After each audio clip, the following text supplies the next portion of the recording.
Today on this Sonic Obsession, revisiting In-A-Gadda-Da-Vida from what was perhaps the first jam band.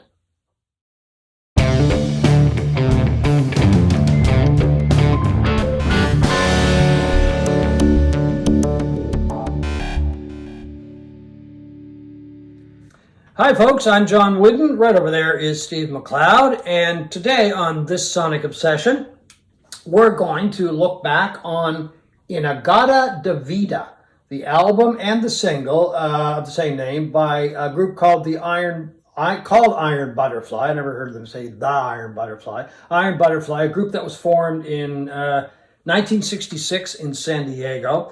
The album came out in 1968 and basically took the world by storm. It spent well over 100 weeks in the Billboard charts. And as I was telling you earlier, I don't know too many people at the time who didn't own a copy of In-A-Gadda-Da-Vida. A couple of people I knew actually even bought the single as well. You'd go to a party and somebody was playing In-A-Gadda-Da-Vida. It was massive. It was everywhere. You either heard it on the radio or you heard it at somebody's home.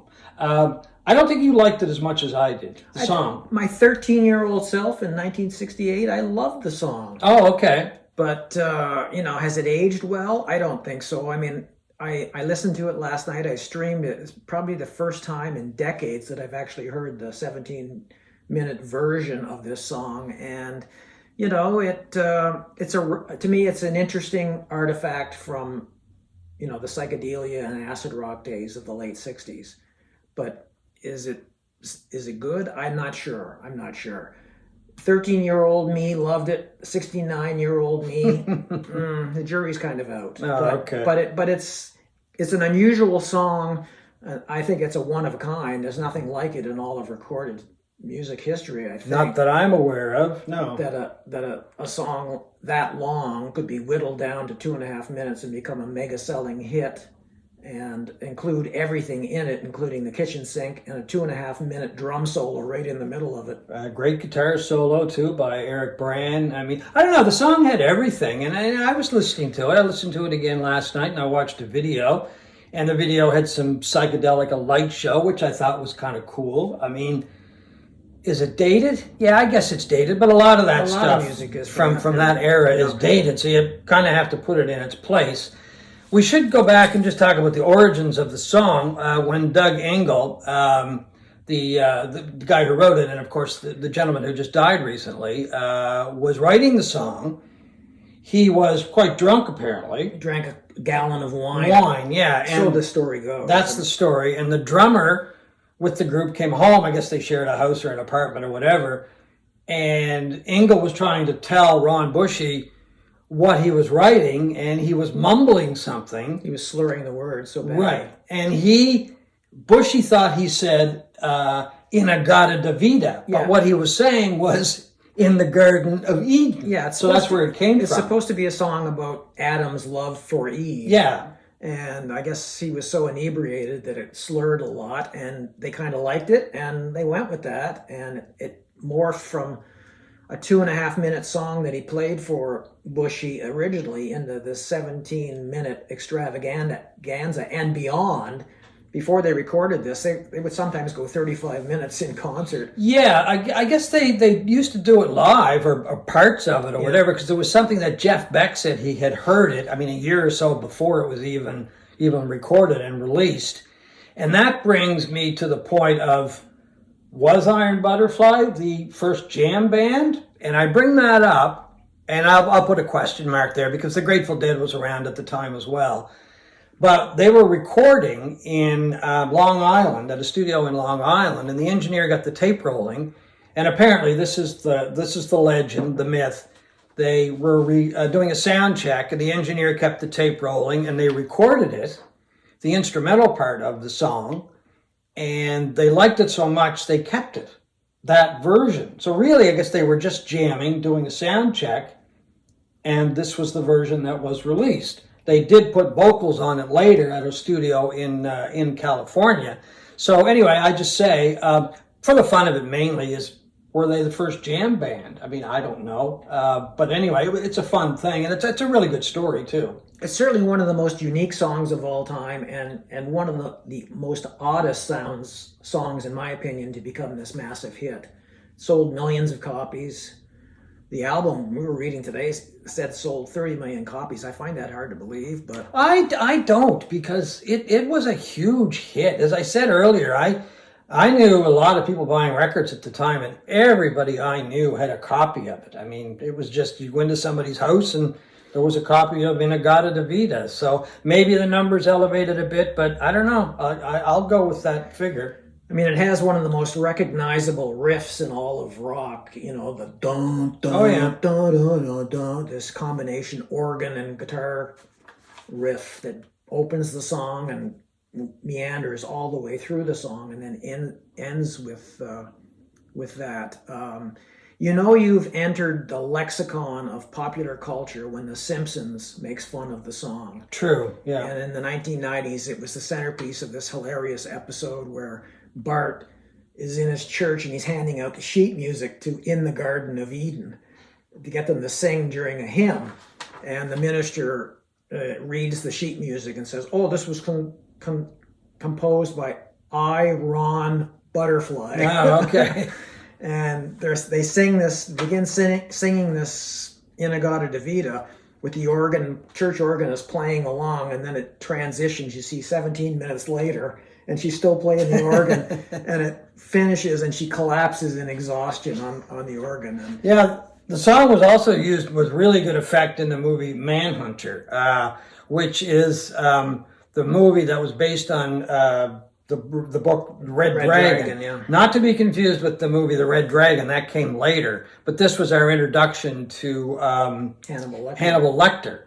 And Hannibal Lecter in Manhunter was played by Brian Cox, who I will go to my grave and say was a better Hannibal Lecter and a lot scarier than Anthony Hopkins. Anyway, Brian Cox is a fantastic actor and recently was in the HBO series Succession. But check out Manhunter because it's a great movie, but they used the song in it and it took great effect. But the interesting thing I think about In-A-Gadda-Da-Vida is it's got a really good guitar solo, a drum solo, quite a bit of organ, you know. There's not so much of a bass solo, a little bit of bass, like, I don't know, 30 seconds or something like that. But that was unique at the time as well.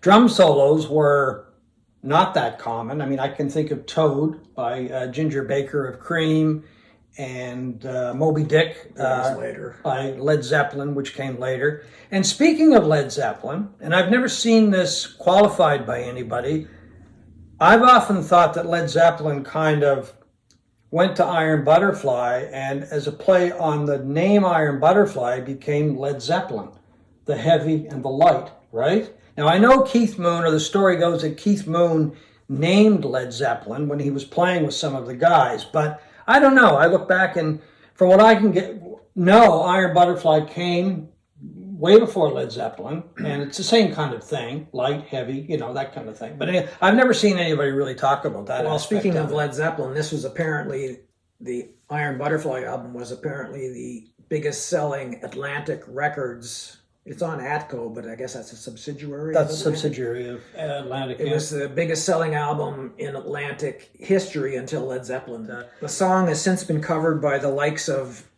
disco group Boney M, thrash band Slayer, and the incredible bongo band who did a bongo version of it. I haven't heard that. Neither have I. And that version was sampled by rapper Nas. I did hear about that. There's also some talk that the drum solo in the In-A-Gadda-Da-Vida inspired Ringo when he did his drum solo on The End on Abbey Road. Just a couple of other notes here that I wanted to bring in. It was, as I said earlier, the vocals were added after the instrumental, and that was basically when they were jamming and that kind of thing. When Eric, there was also some talk that Jeff Beck and Neil Young and Michael Monarch, a guy that joined Steppenwolf, were interested in the job as a guitar player in Iron Butterfly after they lost their original guitar player. and his name was Danny Weiss. And just a little trivia thing here. Jerry Penrod, who was also a member of Iron Butterfly at one point, he and Weiss got together and they formed a group called Rhinoceros. I love that album. With a bunch of other, yeah, this is a great album, especially Apricot Brandy. And Canadian trivia, Michael Fonfera, the keyboard player with Rhinoceros, is Canadian. So there you go. And Iron Butterfly were supposed to play at Woodstock. Yeah, but they couldn't get there. They missed a plane or something. And Well, they got stuck at LaGuardia. yeah, they got stuck at the airport. And they couldn't arrange transportation. I guess they were trying to get a helicopter. But anyway, they just didn't make it. So God knows what would have happened if they had made it. I've listened to a live version of In-A-Gadda-Da-Vida, and it's not as good as, I don't think, as the studio version. So maybe, I don't know. If they had got to Woodstock, it might have been a good thing, but could have been a bad thing as well. The group stayed together for quite a while. They've made a number of albums.